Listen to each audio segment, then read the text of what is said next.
ബഹുമാനപ്പെട്ട കോടതി പറഞ്ഞിട്ടുള്ളത് 75 സബ്സെക്ഷൻ 1 ക്ലോസ് 1 ക്ലോസ് 4 നിലനിൽക്കും എന്ന് തന്നെയാണ്. അത് തീർച്ചയായും അംഗീകരിക്കാൻ പറ്റിയതൊന്നല്ല. ബോബി ചെമ്മണ്ണൂർ തീർച്ചയായും ഒരു അപ്പീൽ പോകുമായിരിക്കും സുപ്രീം കോർട്ടിൽ. അപ്പൊ ഇവിടെയാണ് പലപ്പോഴും സാധാരണ ജനങ്ങൾക്ക് നീതി നിഷേധിക്കപ്പെടുന്ന സിറ്റുവേഷൻസ് ഉണ്ടാകാറുള്ളത്.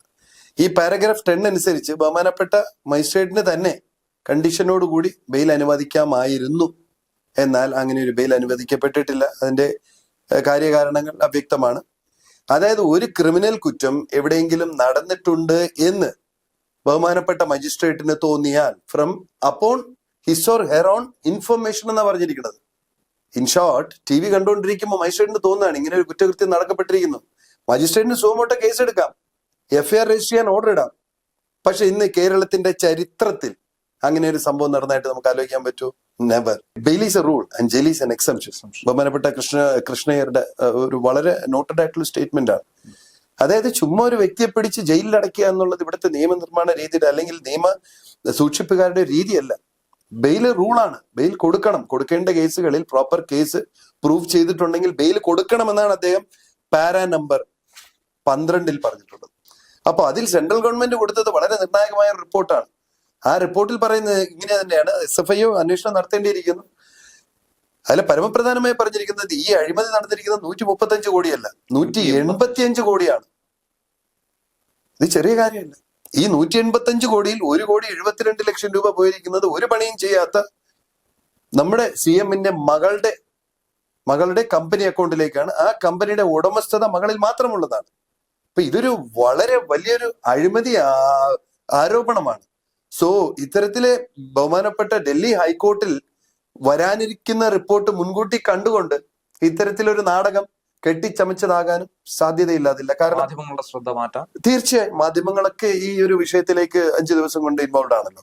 നമസ്കാരം. ഹൈക്കോടതി ജാമ്യം അനുവദിച്ചുവെങ്കിലും ജയിലിൽ നിന്ന് ഇറങ്ങാതെ കടുത്തൊരു സമരത്തിലാണ് ഇപ്പോൾ ബോബി ചെമ്മണ്ണൂർ. എന്നാൽ ബോബി ചെമ്മണ്ണൂരിന് ജാമ്യം അനുവദിച്ചതിന് തൊട്ടു പിന്നാലെ ചില നിർദ്ദേശങ്ങൾ കോടതി പ്രത്യേകമായി മുന്നോട്ട് വെച്ചിട്ടുണ്ട്. സമാനമായ കുറ്റകൃത്യങ്ങൾ ആവർത്തിക്കരുതെന്നും സ്ത്രീ ശരീരത്തെ അവഹേളിക്കുന്ന രീതിയിലോ ഇത്തരത്തിൽ വർണ്ണിക്കുന്ന രീതിയിലോ ഒരു കുറ്റവാസന സമൂഹത്തിൽ ഉണ്ടാകാതിരിക്കാനുള്ള ഒരു താക്കീതെന്ന നിലയിലുമാണ് നിലവിൽ ബോബിയുടെ അറസ്റ്റ് ജീവിതത്തെ നോക്കിക്കാണുന്നത്. എന്തായിരുന്നാലും ഈ വിഷയവുമായി ബന്ധപ്പെട്ട കൂടുതൽ വിശദാംശങ്ങളിലേക്ക് നമുക്ക് കടക്കാം. നമ്മളൊപ്പം അതിഥിയായ അഡ്വക്കേറ്റ് ബെയിൽ ദാസ് ചേരുന്നു. നമസ്കാരം. നമസ്കാരം. ഇപ്പോ നിലവില് ജാമ്യം നൽകിക്കൊണ്ടുള്ള വിധി പുറത്തു വന്നതിന് പിന്നാലെ, ഉത്തരവ് പുറത്തു വന്നതിന് പിന്നാലെ പല ചോദ്യങ്ങൾ ഉയരുകയാണ്. കാരണം ഗുരുതരമായ പല കുറ്റകൃത്യങ്ങളിൽ ഏർപ്പെട്ടവർ പോലും പുറത്തു നിൽക്കുമ്പോൾ നേരത്തെ തന്നെ നമ്മൾ പരാമർശിച്ചതാണ്. എന്നിരുന്നാലും ബോബി ചെമ്മണ്ണൂരിന്റെ ഈ റിമാൻഡ് ഇത്രയും ദിവസം നീണ്ടുപോയത് ഇത് ആവശ്യമായിരുന്നു. ഈ 3 വർഷം വരെ പരമാവധി ശിക്ഷ കിട്ടാവുന്ന കേസിൽ ഇങ്ങനെ ഒരു തടങ്കലിൽ അടയ്ക്കപ്പെടുക, ജയിലിൽ കഴിയേണ്ടി വരിക, ഇങ്ങനെയൊക്കെ ഉള്ളതിലൂടെ കൃത്യമായ സന്ദേശം തന്നെയാണോ ഹൈക്കോടതി ഇപ്പോൾ നൽകുന്നത്? ഹൈക്കോടതി ശരിക്കും ബോബി ചെമ്മണ്ണൂരിന്റെ ഹൈക്കോടതിയിലെ ഈ വിധി, നമ്മുടെ ബഹുമാനപ്പെട്ട ജസ്റ്റിസ് നൽകിയ വിധി എന്ന് പറയുന്നത് വളരെ പോസിറ്റീവായിട്ടുള്ള ഒരു വിധിയായിട്ടാണ് എനിക്ക് തോന്നുന്നത്. കാരണം ആ ജഡ്ജ്മെന്റിലുടനീളം നമ്മൾ വായിക്കുമ്പോൾ നമുക്ക് വ്യക്തമാകുന്ന ഒരു കാര്യം, തിരിച്ചതിനെ എതിർക്കുന്നത് നല്ല രീതിയല്ല. എന്നാൽ കൂടി ബഹുമാനപ്പെട്ട കോടതി പറഞ്ഞിട്ടുള്ളത് 75 സബ്സെക്ഷൻ 1 ക്ലോസ് 1 ക്ലോസ് 4 നിലനിൽക്കും എന്ന് തന്നെയാണ്. അത് തീർച്ചയായും അംഗീകരിക്കാൻ പറ്റിയതൊന്നല്ല. ബോബി ചെമ്മണ്ണൂർ തീർച്ചയായും ഒരു അപ്പീൽ പോകുമായിരിക്കും സുപ്രീം കോർട്ടിൽ 75 സബ്സെക്ഷൻ 1 ക്ലോസ് 1 എടുത്ത് മാറ്റുന്നതിലേക്കായി. കാരണം അവിടെ ഒരിക്കലും നിർബന്ധിച്ചിട്ടുള്ള ഒരു ശരീര സ്പർശനം നടന്നിട്ടില്ല എന്ന് തന്നെയാണ് എൻ്റെ വാദം. എന്നാലും ബഹുമാനപ്പെട്ട ഹൈക്കോടതി അത് പറഞ്ഞ സ്ഥിതിക്ക് അതിലൊരു ചർച്ചയിലേക്ക് പോകുന്നില്ല. പക്ഷേ ഇവിടുത്തെ ഈ വിധിയിലെ മറ്റു 1-2 പ്രത്യേകതകൾ, ബഹുമാനപ്പെട്ട ജസ്റ്റിസ് വളരെ മനോഹരമായി 2-3 ഡിസിഷൻസിനെ കുറിച്ച് ഇതിനകത്ത് പറഞ്ഞിട്ടുണ്ട്. നമ്മുടെ അർണേഷ് കുമാർ വേഴ്സസ് സ്റ്റേറ്റും പിന്നെ നമ്മുടെ പി ചിദംബരത്തിന്റെ ഡിസിഷൻസ്, അത്തരത്തിലുള്ള പ്രധാനപ്പെട്ട സുപ്രീം കോടതി ജഡ്ജ്മെന്റിലൂടെ ബഹുമാനപ്പെട്ട ജഡ്ജി സൂചിപ്പിച്ചത് ഇത്തരത്തിലുള്ള കേസുകളിൽ അറസ്റ്റ് അനിവാര്യമാണോ അല്ലെങ്കിൽ നിർബന്ധമാണോ എന്നുള്ള കാര്യമാണ്. ഇപ്പൊ നമ്മൾ അതിന്റെ പാരഗ്രാഫ് 9 നോക്കുകയാണെങ്കിൽ Arnesh Kumar versus state of കേരളയിലെ എവിടെയൊക്കെ അറസ്റ്റ് പാടില്ല എന്നുള്ള ചില നിർദ്ദേശങ്ങൾ സുപ്രീം കോടതി നൽകുകയുണ്ടായി. അപ്പോൾ അത്തരം നിർദ്ദേശങ്ങൾ ബഹുമാനപ്പെട്ട ഹൈക്കോർട്ട് പുനഃപരിശോധിക്കുകയല്ല, അതിനെ കൂടുതൽ റീറ്ററേറ്റ് ചെയ്തുകൊണ്ട് പാരഗ്രാഫ് 9 പറഞ്ഞിട്ടുള്ള സ്റ്റേറ്റ്മെന്റ് എങ്ങനെയാണ്? In the light of the above principle, അതായത് ഈ അറസ്റ്റ് എവിടെയൊക്കെ പാടില്ല എന്നുള്ളതിന്റെ ആ പ്രിൻസിപ്പിൾസിന്റെ അടിസ്ഥാനത്തിൽ അർണേഷ് കുമാറിന്റെ കേസിന്റെ ബേസിസിൽ I think the petitioner can be released on bail after imposing stringent condition. അതിന്റെ അർത്ഥം ഇത്തരത്തിലൊരു അറസ്റ്റ് നിർബന്ധമല്ലായിരുന്നു എന്ന് തന്നെയാണ്. അല്ലെങ്കിൽ അത്തരത്തിലൊരു ഡിസിഷനെ കുറിച്ച് ഇവിടെ മനോഹരമായി ഇത്രയും ഡിസ്ക്രൈബ് ചെയ്ത് പറയേണ്ട ഒരു ആവശ്യകത ഇവിടെ ഇല്ല. അറസ്റ്റ് ഇത് പ്രോപ്പർ ആയിരുന്നുവെങ്കിൽ ഒരിക്കലും ആ ഡിസിഷന് ഈ ജഡ്ജ്മെന്റിനുള്ളിൽ ഒരു പ്രാധാന്യം അറിയിക്കുന്നില്ല എന്ന് തന്നെയാണ്. അപ്പൊ അങ്ങനെയാണെങ്കിൽ നമ്മൾ നോക്കിക്കാണേണ്ട മറ്റൊരു വസ്തുത, ഹൈക്കോടതി മനസ്സിലാക്കിയ ഈ ഒരു പാരഗ്രാഫ് 9 അർണേഷ് കുമാർ വേഴ്സസ് സ്റ്റേറ്റിന്റെ സുപ്രീം കോടതിയുടെ ആ ഒരു ഗൈഡ് ലൈൻസ് ബഹുമാനപ്പെട്ട മജിസ്ട്രേറ്റ് കോടതിക്ക് കാണാൻ കഴിയാതെ പോയി എന്നുള്ളതാണ് സത്യം. അപ്പൊ ഇവിടെയാണ് പലപ്പോഴും സാധാരണ ജനങ്ങൾക്ക് നീതി നിഷേധിക്കപ്പെടുന്ന സിറ്റുവേഷൻസ് ഉണ്ടാകാറുള്ളത്. ഈ പാരഗ്രാഫ് 10 അനുസരിച്ച് ബഹുമാനപ്പെട്ട മജിസ്ട്രേറ്റിന് തന്നെ കണ്ടീഷനോടുകൂടി ബെയിൽ അനുവദിക്കാമായിരുന്നു. എന്നാൽ അങ്ങനെ ഒരു ബെയിൽ അനുവദിക്കപ്പെട്ടിട്ടില്ല. അതിന്റെ കാര്യകാരണങ്ങൾ അവ്യക്തമാണ്. എന്തായാലും നമുക്കൊരു കോടതിയെ ചോദ്യം ചെയ്യാൻ സാധിക്കില്ല. ഈ രീതിയിൽ നമ്മൾ നോക്കുമ്പോൾ പലപ്പോഴും നമ്മുടെ സംസ്ഥാനത്ത് കൂടുതൽ ക്രിമിനൽ കുറ്റങ്ങൾ അല്ലെങ്കിൽ കൂടുതൽ ഓഫൻസസ് നടക്കാനുള്ള പരമപ്രധാനമായ ചില കാരണങ്ങൾ നമ്മുടെ മജിസ്ട്രേറ്റ് കോടതികളാണോ എന്നുകൂടി ഞാൻ സംശയിക്കുന്നു.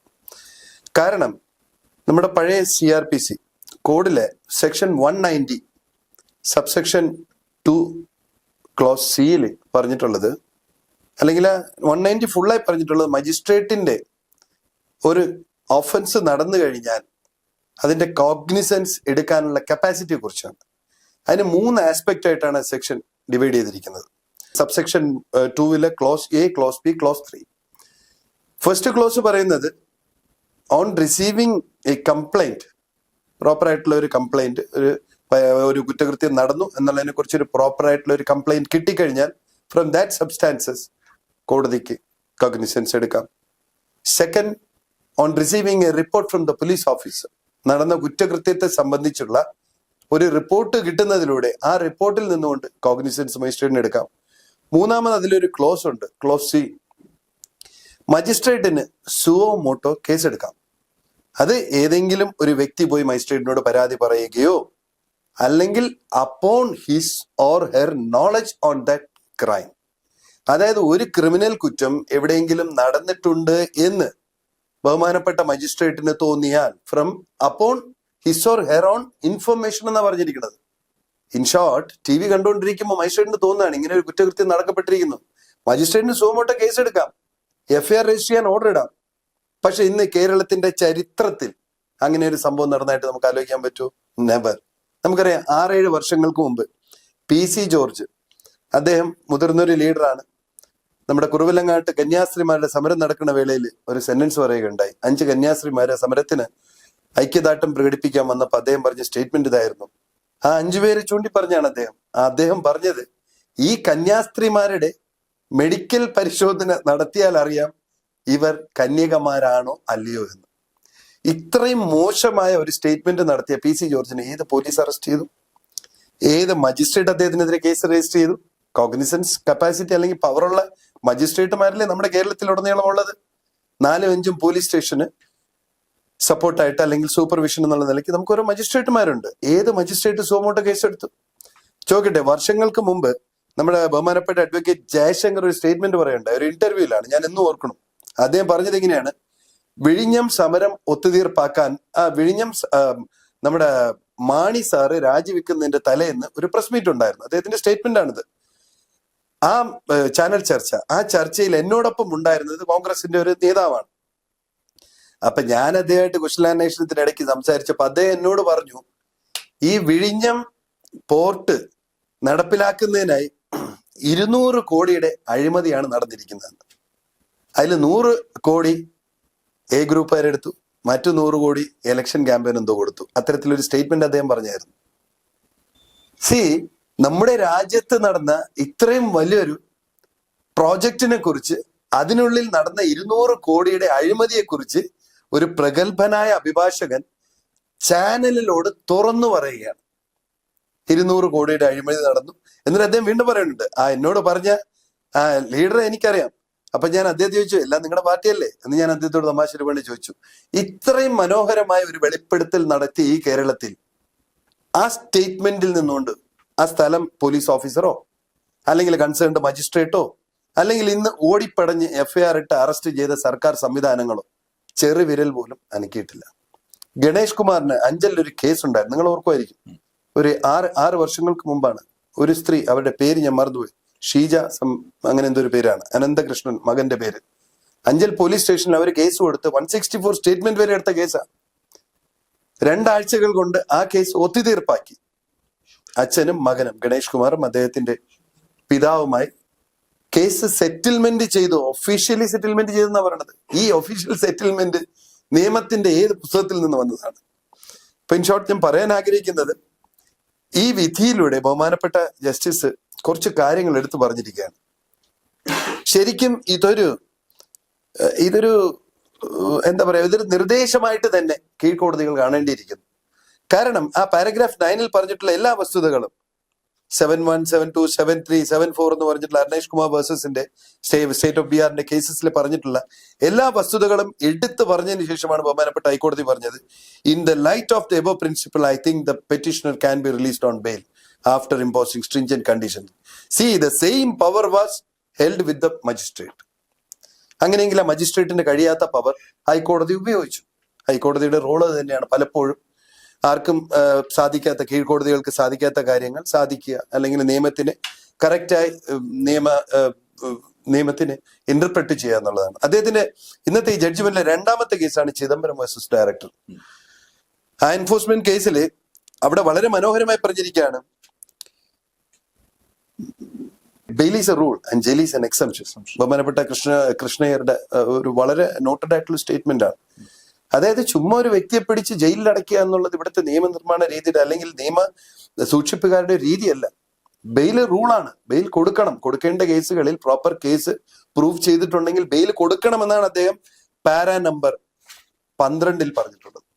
പാരാ നമ്പർ 12 വളരെ വ്യക്തമായിട്ട്, 11 വളരെ വ്യക്തമായിട്ട് ഇതൊക്കെ ഡിസ്ക്രൈബ് ചെയ്തിട്ട് പറഞ്ഞിരിക്കുകയാണ്, ബെയിൽ കൊടുക്കേണ്ട സമയത്ത് ബെയിൽ കൊടുക്കണം എന്ന് തന്നെയാണ് പറഞ്ഞത്. ഇതൊരു നിർദ്ദേശം കൂടിയാണ് മജിസ്ട്രേറ്റ് കോടതികൾക്ക്. എല്ലാ കൊച്ചു കൊച്ചു കാര്യങ്ങൾക്കും ഹൈക്കോടതിയെ അല്ലെങ്കിൽ ഹൈക്കോടതിയുടെ കേസുകൾ കെട്ടിക്കിടക്കാൻ അനുവദിക്കാത്ത രീതിയിൽ, അല്ലെങ്കിൽ നീതി നിർവഹണം കറക്റ്റ് സമയത്ത് നടക്കണമെങ്കിൽ കീഴ്ക്കോടതികളും ഇത്തരം കാര്യങ്ങൾ, ഇത്തരം ഇന്റർപ്രിട്ടേഷൻസ് വായിച്ച് മനസ്സിലാക്കുക, ആ ഇന്റർപ്രിട്ടേഷൻ അനുസരിച്ച് പ്രവർത്തിക്കുക. സോ ഈ ജഡ്ജ്മെന്റിൽ ഉടനീളം നമ്മൾ കണ്ടു കഴിഞ്ഞാൽ ഇത് ബോബി ചെമ്മണ്ണൂരിനെ സപ്പോർട്ട് ചെയ്തുകൊണ്ടുള്ള ഒരു ജഡ്ജ്മെന്റ് ആണെന്നേ ഞാൻ പറയുള്ളൂ.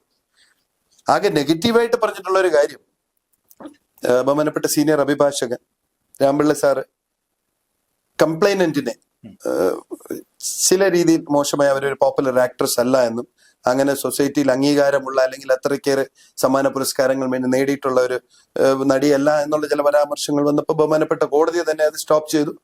ബിക്കോസ് അത്തരത്തിലുള്ള ലൈസൻസ് ഒന്നും കോടതിയിൽ കൊടുക്കാൻ പറ്റില്ല. കംപ്ലൈനന്റ് ആര് തന്നെ ആയിക്കോട്ടെ, അവര് വളരെ പോപ്പുലരോ പ്രശസ്തരൊന്നും ആകാൻ പറ്റില്ല. അത്തരത്തിലുള്ള വാദമുഖങ്ങൾ ബഹുമാനപ്പെട്ട കോടതി തുടക്കത്തിൽ തള്ളിക്കളഞ്ഞു.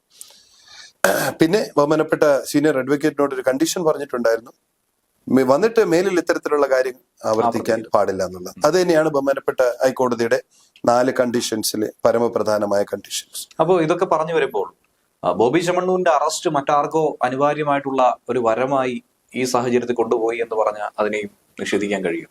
മറ്റു ചില പ്രധാനപ്പെട്ട പല സംഭവങ്ങളും ഇതിനിടയിൽ മലയാളികൾ ഒരുപക്ഷെ മറന്നുപോയതായിരിക്കാം, ഒരുപക്ഷെ ശ്രദ്ധിക്കാതായതായിരിക്കാം, മാധ്യമങ്ങളടക്കം. എന്റെ അഭിപ്രായത്തിൽ മലയാളികൾ മറന്നുപോയതല്ല, മലയാളികളെ ഓർമ്മിപ്പിക്കാതിരിക്കാനുള്ള ഒരു നാടകമെന്ന് ഞാൻ പറയുള്ളൂ. കാരണം നമുക്കറിയാം, കഴിഞ്ഞ ഈ സംഭവങ്ങൾ നടക്കുന്ന 7, 8, 9-നാണ്. 7 പരാതി കൊടുക്കുന്നു, 8 അറസ്റ്റ് ചെയ്യണു, 9 റിമാൻഡ് ചെയ്യണു.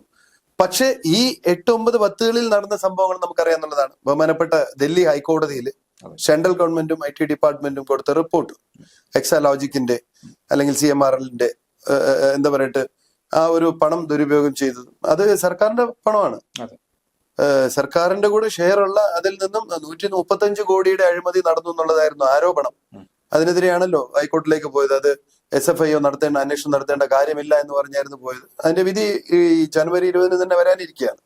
അപ്പൊ അതിൽ സെൻട്രൽ ഗവൺമെന്റ് കൊടുത്തത് വളരെ നിർണായകമായ റിപ്പോർട്ടാണ്.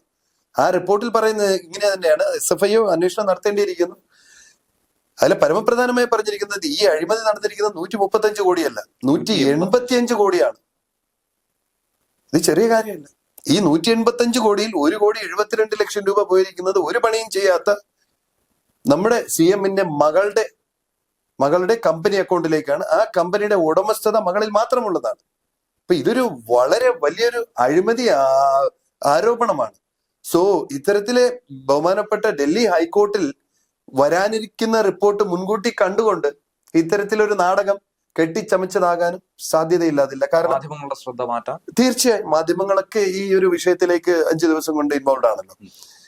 അത് സാധൂകരിക്കുന്നതാണ്, അല്ലെങ്കിൽ അതിന് പിൻബലം നൽകുന്നതാണ് ഹണി റോസിന്റെ സ്റ്റേറ്റ്മെന്റ്. അതായത് ഞാൻ മുഖ്യമന്ത്രിയോടും DGP-യോടും ADGP-യോടും കമ്മീഷണറോടും ആലോചിച്ച് ഡിസ്കസ് ചെയ്തിട്ടെടുത്ത ഒരു പരാതി എന്നാണ് പറയുന്നത്. അപ്പോൾ ഇതിനകത്തൊരു ഗൂഢാലോചന ഇല്ലേ എന്നുള്ള വളരെയധികം സംശയിക്കേണ്ടിയിരിക്കുന്ന ഒരു കാര്യമാണ്. പിന്നെ അതുപോലെ തന്നെ പല വിഷയങ്ങളും ഇതിൽ നിന്നും മാഞ്ഞുപോയി. നവീൻ ബാബുവിന്റെ ആയാലും ഇരട്ട കൊലപാതകത്തിന്റെ അപ്പീലിന്റെ കാര്യങ്ങളായാലും പല രാഷ്ട്രീയ സംഭവങ്ങളും ഈ 5 ദിവസത്തിനുള്ളിൽ നിന്നും മാധ്യമ ശ്രദ്ധ പിടിക്കാതെ ജനങ്ങളിൽ എത്താതെ മായപ്പെട്ടിരിക്കുകയാണ്.